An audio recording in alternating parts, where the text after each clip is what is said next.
The night won't last forever, and I'd rather spend it hunting than standing around listening to idle chatter. At least there's a decent view of the mountains from here. Yeah, you are right, but you should listen to this Heimsker priest. He has something to say you. But I have little interest in priestly sermons. Unless they're planning to talk about battling dragons or hunting dangerous prey, I'd rather we spend our time more productively, though I must admit these hanging lanterns do create quite an atmospheric setting. Yeah, too bad that you couldn't appreciate a good priest idle chatting. Why the blood, John? Sometimes I wonder if you're doing this on purpose just to make me laugh. I assume you mean idle chatting. And no, I don't particularly appreciate religious sermons. They tend to get rather uncomfortable when the topic of vampires comes up. Now, if you're done with this theological excursion, perhaps we could find something more exciting to do?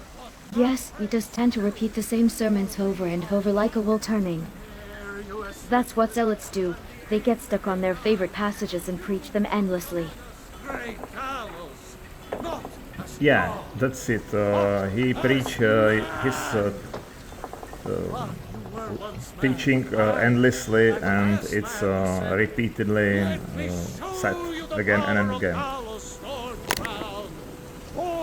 Indeed, the same tired words about Talos over and over.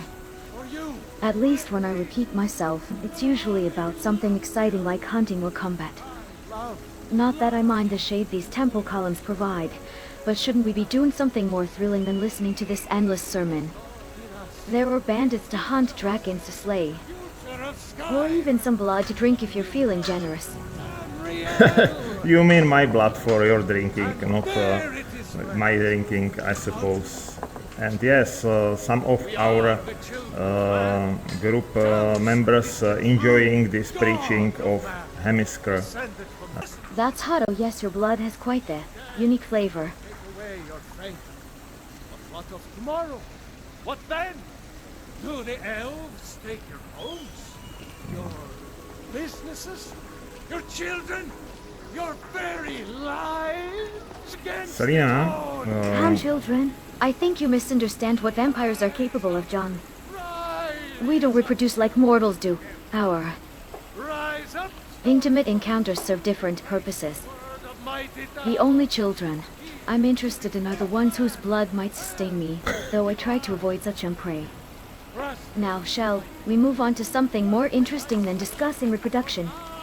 No, that was some kind of misunderstanding. I understand that reproduction could be interesting in practical way, but I don't suppose that we could have children, I mean you and me.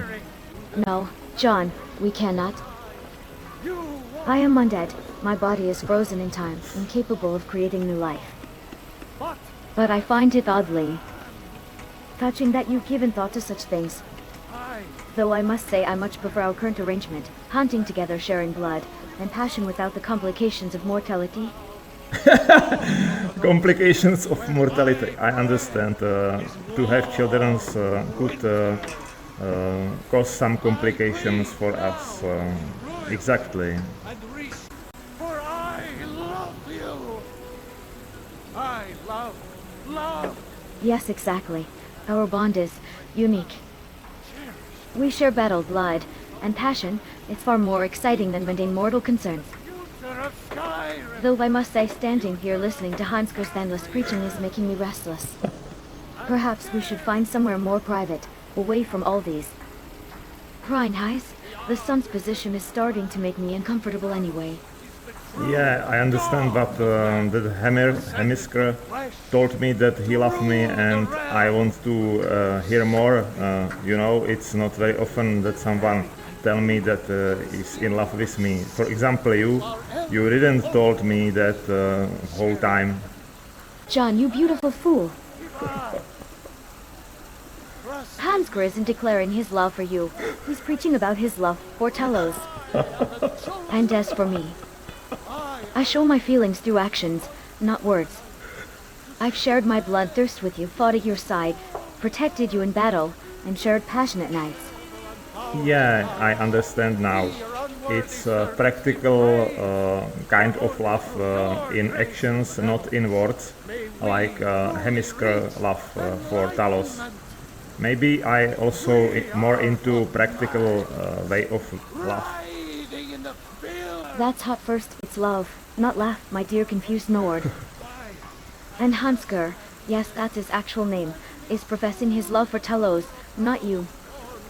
Though, I must admit, watching you misunderstand everything so completely is oddly endearing. Since evening is falling and these temple steps are growing quieter, perhaps I could show you again how I prefer to express my affection in a more practical way, as you put it. Yeah, let me show you also in practical way my affection for you as well.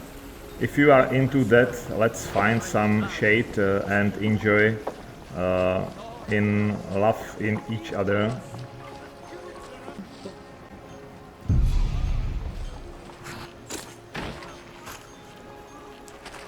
Though I must say, seeing a horse wandering around these sacred grounds is rather distracting. Let's move somewhere more private, away from both Heimsker's endless preaching and these wandering animals. Perhaps that secluded alcove behind the temple.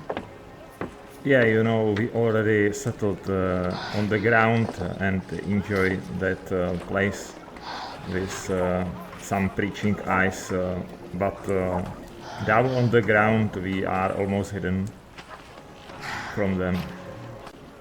Vampire bite Eminem. Your blood tastes even sweeter in these forbidden moments. Though that cow needs to stop staring at us. At least the temple walls shield us from prying eyes, save for our bovine spectator. Let me drink deeply while we share this passion. The dusk makes everything more intense. Yeah, show me your affection and love for me, as you suggested by actions.